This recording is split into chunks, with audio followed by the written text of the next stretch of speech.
بسم اللہ الرحمن الرحیم الحمد للہ رب العالمین والعاقبۃ للمتقین والصلاة والسلام علی سید الانبیاء والمرسلین وعلی آلہ وصحبہ اجمعین اما بعد قال الامام مسلم رحمہ اللہ حدثني احمد بن ابراہیم قال حدثني سلیمان بن حرب عن حماد بن زید قال حماد بن زید کہتے ہیں ذکر فرقد عند ایوب، حضرت ایوب سختیانی کے پاس فرقد کا تذکرہ کیا گیا۔ یہ فرقد کون ہیں؟ ان کا پورا نام ہے ابو یعقوب فرقد بن یعقوب سبخی۔ سن 131 ہجری کے اندر ان کی وفات ہوئی ہے۔ یہ بصرہ کے رہنے والے ہیں، صوفی اور زاہد تھے اور واعظ بھی کہا کرتے تھے، تابعی ہیں اور صادق ہیں، لیکن حدیث شریف میں یہ کمزور اور کثیر الخطا تھے۔ حضرت امام ترمذی اور امام ابن ماجہ رحمہم اللہ انہوں نے ان کی روایت لی ہے۔ تو ایوب سختیانی کے سامنے جب ان کا تذکرہ کیا گیا فقال، تو انہوں نے جواباً کہا ان فرقدا لیس صاحب حدیث، کہ فرقد صاحب حدیث یعنی حدیث والا نہیں ہے۔ حدیث والا نہیں، اس کا کیا معنی؟ اس کا معنی ہے کہ حدیث فرقد کا فن نہیں ہے۔ جب فرقد کا فن حدیث نہیں ہے فلا یؤخذ منہ الحدیث۔ جی، فرقد کا تذکرہ مکمل ہو گیا ہے۔ اگلے اثر کے اندر دو راویوں کا تذکرہ آ رہا ہے، محمد بن عبداللہ لیثی اور یعقوب بن عطا کا۔ ملاحظہ فرمائیں عبارت وَبِهِ قَالَ حَدَّثَنِي عَبْدُ الرَّحْمَنِ بْنُ بِشْرٍ الْعَبْدِيُّ قَالَ سَمِعْتُ يَحْيَى بْنَ سَعِيدٍ الْقَطَّانِ ذُكِرَ عِنْدَهُ محمد بن عبد الله بن عبید بن عمیر الليثي۔ یحییٰ بن سعید قطان کے سامنے محمد بن عبداللہ لیثی کا تذکرہ کیا گیا۔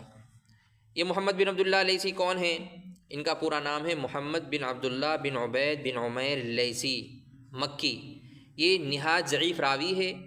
حضرت امام بخاری رحمۃ اللہ علیہ نے اس کو منکر الحدیث کہا ہے، اور حضرت امام نسائی رحمۃ اللہ علیہ اس کو متروکین میں شمار کرتے ہیں۔ یہ روایت کرتا ہے حضرت عطا بن ابی رباح رضی اللہ تعالیٰ عنہ سے۔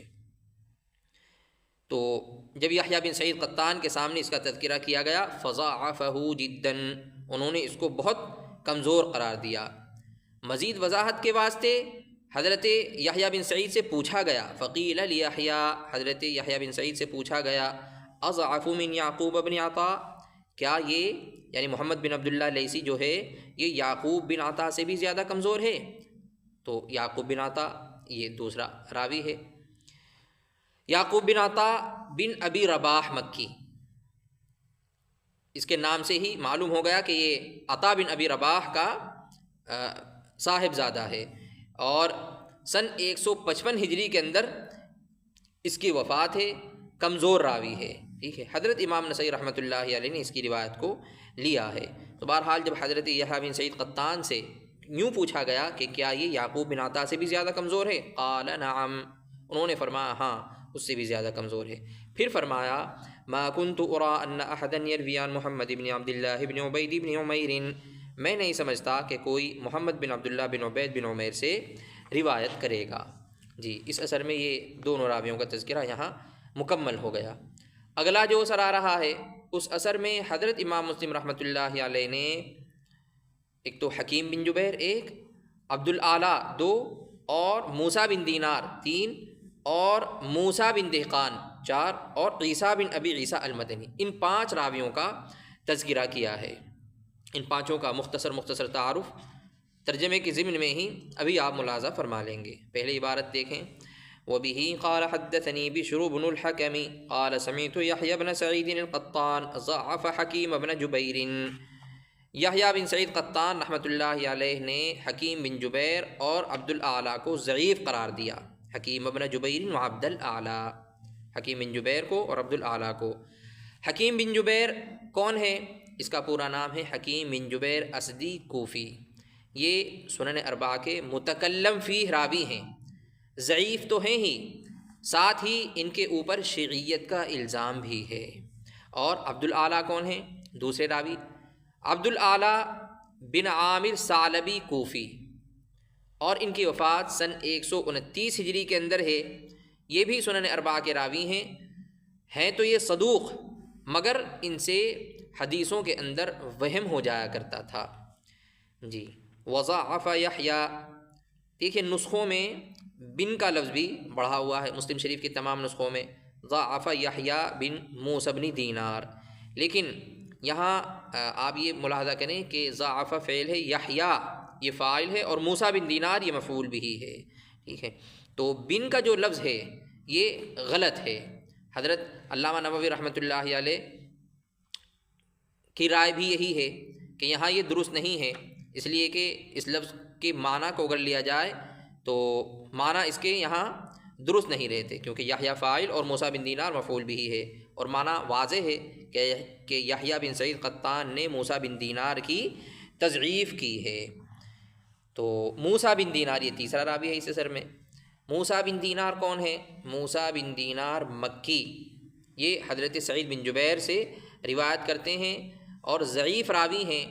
بعض ائمہ جرح و تعدیل نے ان کو کذاب اور متروک کہا ہے۔ قال فرمایا حضرت یحییٰ نے حدیثہ ریح، اس موسیٰ بن دینار کی بیان کردہ حدیث کیا ہے؟ ہوا ہے، یعنی اس کی کوئی حیثیت، ان کی بیان کردہ حدیث کی کوئی حیثیت نہیں ہے۔ وضاعف موسیٰ بن دہقان، اور تضعیف کی یحییٰ بن سعید قطان نے موسیٰ بن دہقان کی۔ موسیٰ بن دہقان کون ہے؟ موسیٰ بن دہقان کوفی ثم المدنی، ان کی وفات سن 150 ہجری کے اندر ہوئی ہے۔ حضرت الاستاذ مفتی سید احمد صاحب نور اللہ مرقدہ نے لکھا کہ 150 ہجری سے پہلے ان کی وفات ہوئی ہے، اور یہ حضرت ابو سعید خدری رضی اللہ تعالیٰ عنہ سے روایت کرتے ہیں، اور یہ ضعیف راوی ہیں۔ اخیر عمر میں ان کا حافظہ خراب ہو گیا تھا۔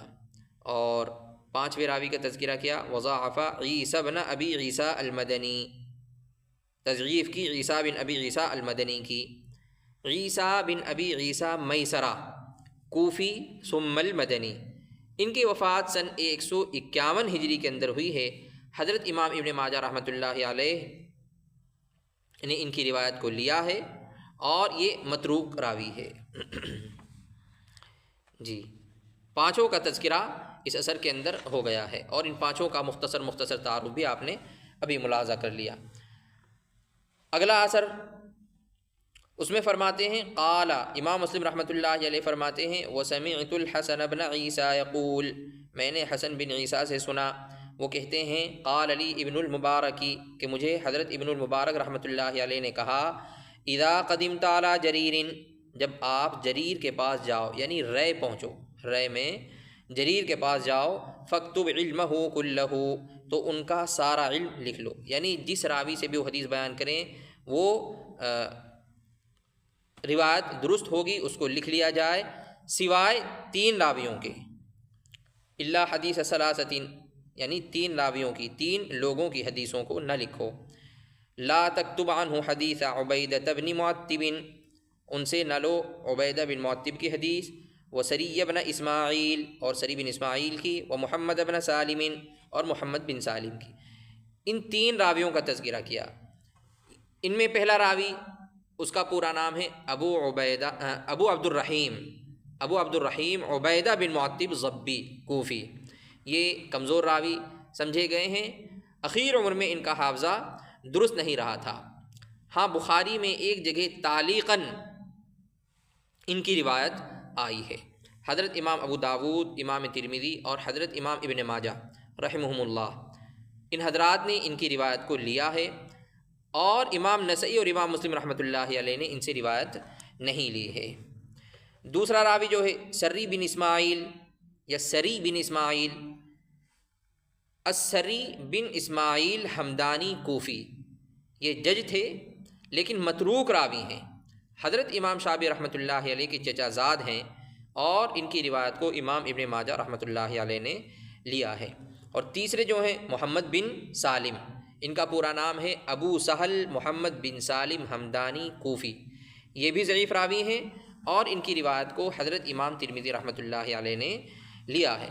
بہرحال حضرت ابن المبارک رحمۃ اللہ علیہ نے جو یہ فرمایا ہے کہ جریر کے سارے علم کو لکھ لو، لیکن جریر اگرچہ وہ حافظ اور ثقہ ہیں، لیکن حافظ اور ثقہ راوی بھی کبھی کبھی ضعیف اور کمزور راوی سے یا متروک راوی سے روایت لے لیا کرتا ہے تو ضابطہ یہاں یہ یاد رکھنا چاہیے، یعنی حضرت ابن المبارک رحمۃ اللہ علیہ کا یہ جو ارشاد یہاں نقل کیا گیا ہے، اس کا مقصد یہی بتانا ہے کہ بسا اوقات ایک راوی حافظ اور ثقہ ہوتا ہے، لیکن اپنے حفظ و ثقاہت کے باوجود وہ کمزور راوی سے اور متروک راوی سے روایت کو لے لیتا ہے، جیسا کہ حضرت جریر حافظ اور ثقہ ہیں، لیکن انہوں نے عبیدہ بن معتب اور سری بن اسماعیل اور محمد بن سالم سے حدیثیں نقل کی ہیں، ٹھیک ہے، حالانکہ یہ تینوں راوی جو ہیں اہل علم کے یہاں متروک ہیں، تینوں کوفی ہیں اور متروک الحدیث ہیں، تو اسی لیے حضرت ابن المبارک رحمۃ اللہ علیہ نے ان کی روایت لکھنے سے منع فرمایا ہے۔